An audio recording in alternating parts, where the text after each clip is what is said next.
When we're bored, what do we usually do? Most of us up and being glued to a phone, TV or a computer screen. But there's an opportunity cost. That time could have been spent on a different, more valuable activity. Specifically on something that could actually benefit us greatly in the future. Number 1. Reading. I know what you might be thinking, that's boring. But when you have the option to voluntarily choose which book you're going to read, you can understand why it's enjoyable. When you actually have an interest in the topic, books become exciting and fun.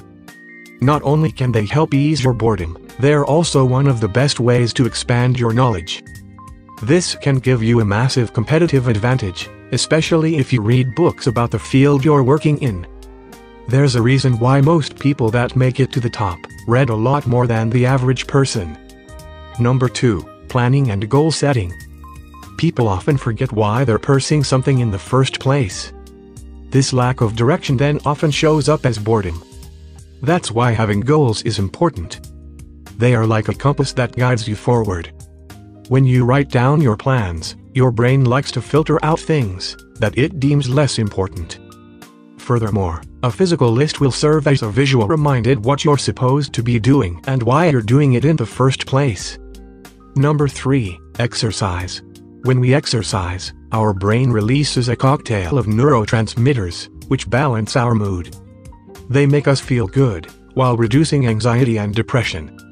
Our brain releases something called BDNF. This protein supports survival of our brain neurons, preserves and grows new brain cells.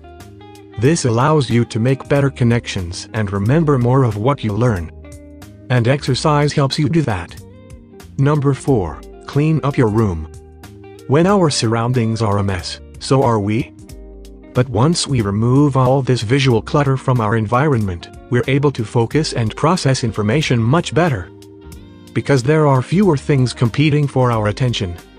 Now if you're laying on the couch right now, with a phone glued to your face, and you don't feel like moving at all, then at least clean up your phone. Clean up your photo gallery and remove the apps you don't use. Number 5. Improve or learn a new skill. You will find that the most accomplished people in the world are those who never stop learning. They're constantly improving their skills and incorporating new knowledge. So when you don't know what to do with your free time, that's a perfect opportunity to try something new. When we get to experience something novel, we tend to get a surge of motivation, as long as we find the activity enjoyable. You never know when this additional knowledge might come in handy. So those were the 5 activities I believe are a good use of your time. Thanks for watching. I hope you learned something new today, and you became better than yesterday.